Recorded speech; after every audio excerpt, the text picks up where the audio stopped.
So when we started this, we spent time on two things, and I think they paid us dividends. Thing one was trying to define who we are. So we spent a fair amount of time on articulating what our core values are. Servant's heart, taking ownership, and lifelong learners has served us really well. So getting that right in the beginning turned out to be even more important than I thought it was. We have hired a lot of amazing people in the last 10 years, and I'd say we really have matured.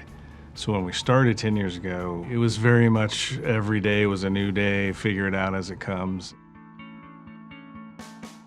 Being able to get through 10 years, building our brand and letting everybody know who we are and how we do our work and what our values are for our work product and getting through projects, it means a lot. There's not a lot of companies who start from nothing brand-wise and can say that 10 years later.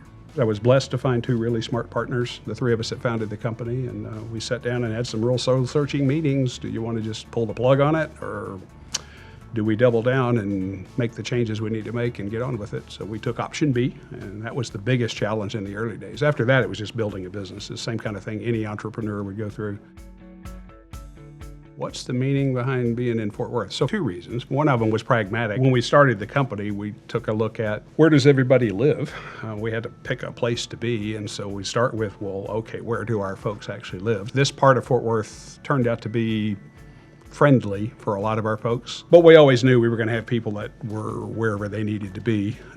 You find talent where you find talent. So we just kind of ended up here for partly that reason and partly because Fort Worth is just a cool town. There's a lot of economic dynamism here. It's really growing. It's a great place to be. It's centrally located. Our office specifically is so that we could get onto a freeway when we need to. The story of my joining CRUX is a humorous one. I had decided to pursue a new opportunity. I texted Briggs, who happened to work at CRUX. I shared with him, I just said, hey, I'm looking around. I think I'm going to go ahead and look for another opportunity. And he was having lunch right then with Drew Deathridge and our former HR lady at CRUX. And they were talking about and sharing that CRUX was looking for an accountant. One night I came home for dinner, and I was talking to my mom, who works at CRUX, about using InDesign for a yearbook class. And needing to, just complaining about the tool. And she had been talking to Drew Deathridge about how he needed someone who knew how to use InDesign because he was tired of using the tool because it can be cranky sometimes. And so I came in for an interview, and next thing I know I was a marketing intern, assisting with our Q responses and helping create content for the website.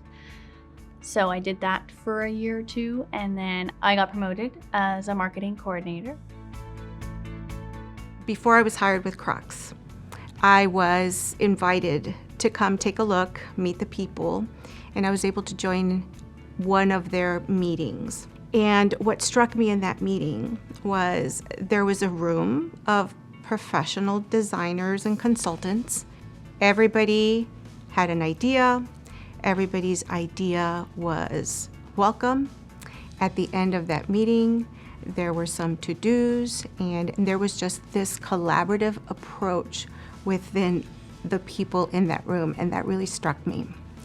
And when I left from there, it was that day that I said, I want to come work here. I was on the phone with my father. It was during COVID. I was doing consulting work with CRUX, but I was not getting enough consulting with other companies, enough money to pay for all my bills. So I had a conversation with my father that, oh, man, I really need to get a full-time position somewhere. And while I'm on the phone talking with him, I get a call on the other line from Drew, and I'm like, okay, I've got to go. This is CRUX calling. I need to see what's going on. And I answer the call, and Drew's like, hey, we're thinking about hiring you on full-time. You know, would you be interested? I'm like, oh, this is so strange. Of course I would be. So that would have to be my favorite memory because it was like fate to come work here. And today we're a much more mature organization. We have a lot of experience, behind us. We've kind of refined our processes. We do a lot more research for clients beyond just the traditional design services. Overall, working with CRUX, I'm proud of the work that we do. I feel comfortable in my role and the kind of the management where I get to share my opinions and feedback are valued. And, I think long term, there's a lot of growth opportunities. What I enjoy most about working with my team is their flexibility and their willingness to step in for one another. If there's any time I need help with something, they are more than willing to jump in and just help me out to get whatever task I have at hand completed. We pride ourselves on our values, and then it really reflects into our culture. Something that excites me is the ability to educate and lead with thought leadership. But I'd say the most excited thing that I get is really around smart buildings, helping define to clients in different verticals what is a smart building and helping guide them to their own definition and presenting new and alternative ways to do things.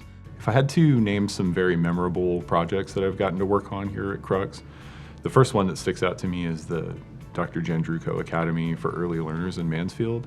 That was one of the early projects where I got to be in charge of security design and really handle a lot of the systems myself. And then it's ultimately just a really great project. It's an awesome building, and they're doing some really special stuff there. I always think that, to our clients, all their projects are special.